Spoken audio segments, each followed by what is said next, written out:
సామెతల గ్రంథము 10వ అధ్యాయం 4వ వచనం చదువుకుందాం.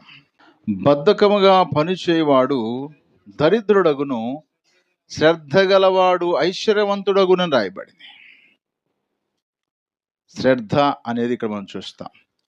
శ్రద్ధ కలిగినట ఐశ్వర్యం అంటున్నాడు. శ్రద్ధ అంటే ఆసక్తి అనొచ్చు, లేదా ఇంట్రెస్ట్ అనొచ్చు, లేకపోతే ధ్యాస అని కూడా అనొచ్చు. కొంతమందికి సెల్ ఫోన్ మీద ఉన్నంత ధ్యాస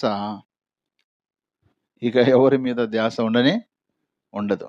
ధ్యాస అంటే అర్థం ఏంటంటే శ్రద్ధ. శ్రద్ధ కలిగి ఉన్నవాడు ఐశ్వర్యవంతుడు అంటున్నాడు.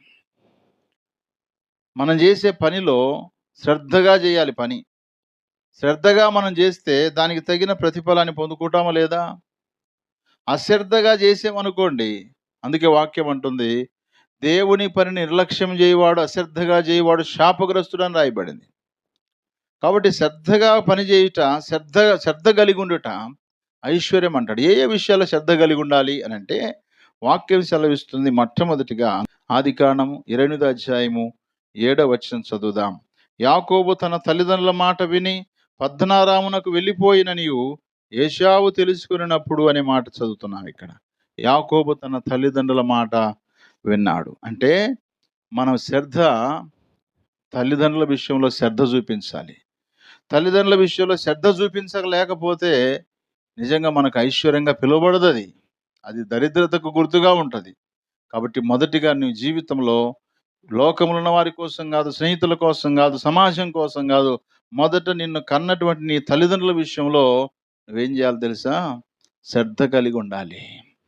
నువ్వు కన్నప్పుడు నీ తల్లి నీ తండ్రి ఎంత శ్రద్ధ వహించింటే నువ్వు ఈ వయసులోకి వచ్చింటావు, ఈ స్థితిలోకి వచ్చింటావు. మనము అందుకోసమే మనం కన్నటువంటి తల్లిదండ్రుల విషయంలో మనం చాలా శ్రద్ధ చూపించాలి. ఈనాడు శ్రద్ధ చూపించక చాలామంది తన తల్లిదండ్రులను ఎక్కడ తీసుకుపోతున్నారు? అనాథాశ్రయాలకి తీసుకొని మరికొంతమంది అయితే రోడ్లలో విడిచిపెడుతూ, మరికొంతమంది అడవుల్లో విడిచిపెట్టేస్తున్నారు. ఒకానొక సందర్భంలో ఒక కుమారుడికి తల్లి భారం అనిపించి ఆమెను ఎత్తుకొని వెళ్ళిపోతున్నాడట. ఎక్కడికి? కీరా అరణ్యములోకి. మరలా అక్కడ తీసుకుపోయి వదిలిపెడితే ఇక మరలా తిరిగి రాకూడదనే ఉద్దేశం చేత ఆ కుమారుడు ఎత్తుకొని పోతుంటే తల్లి ఏం చేసింది తెలుసా? ఆ పైన చేతికి దొరికినటువంటి ఆకులను తెంపి కింద వేసుకుంటూ వచ్చిందట. కింద వేసుకుంటూ వచ్చిన తర్వాత చాలా దూరం పోయాడంట కుమారుడు. ఇంక అమ్మయ్య, ఇంత దూరం తీసుకొచ్చిన ఇంక ఈ ముసలిదిగా మళ్ళా ఇంటికి తిరిగి రాలేదని చెప్పేసి అక్కడ దించేసి, చావు, నీకు కొడుకులు లేరనుకో, నీ బ్రతికేది నువ్వు అడవిలో చావు, బతికిన బ్రతుకు. ఏదో ప్రేమ ఉన్నట్టుగా కొంచెం అన్నం, కొంచెం నీళ్ళ బాటిల్ ఇచ్చి వచ్చేసాడు.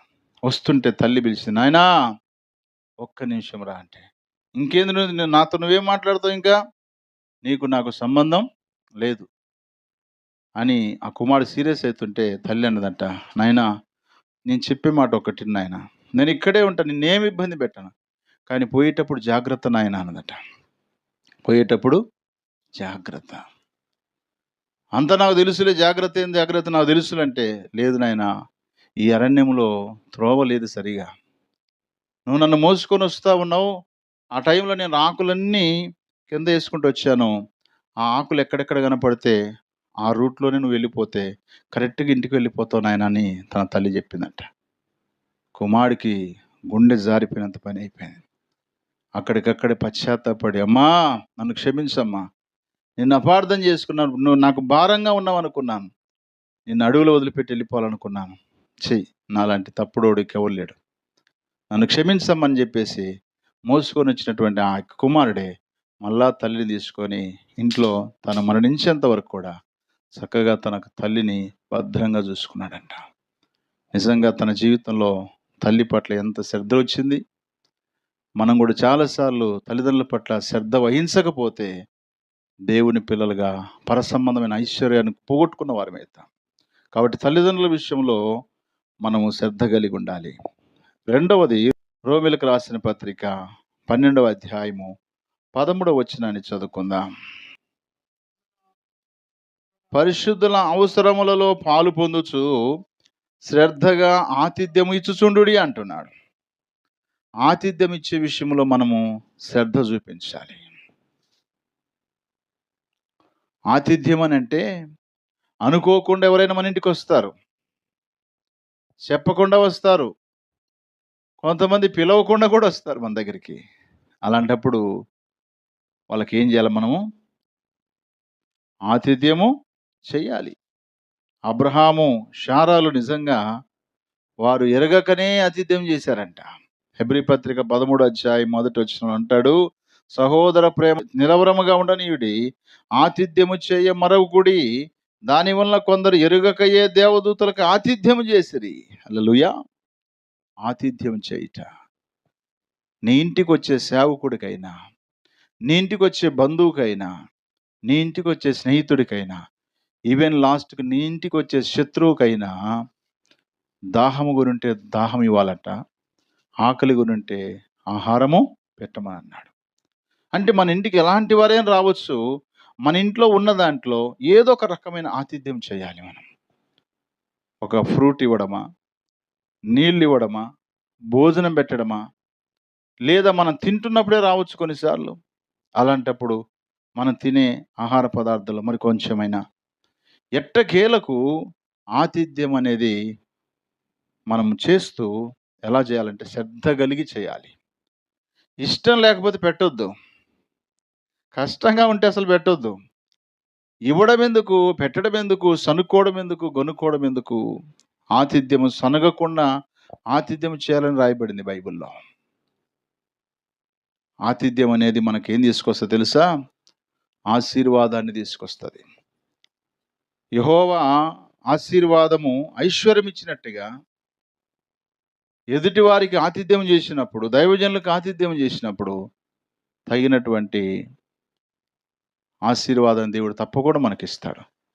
హెబ్రీయులకు రాసిన పత్రిక 6వ అధ్యాయం 10వ వచనంలో, మీరు చేసిన కార్యమును మీరు పరిశుద్ధులకు ఉపచారం చేసి ఇంకనూ ఈ ఉపచారం చేయుచుండుట చేత తన నామమును బట్టి చూపిన ప్రేమను మరుచుటకు దేవుడు అన్యాయస్తుడు కానే కాడు.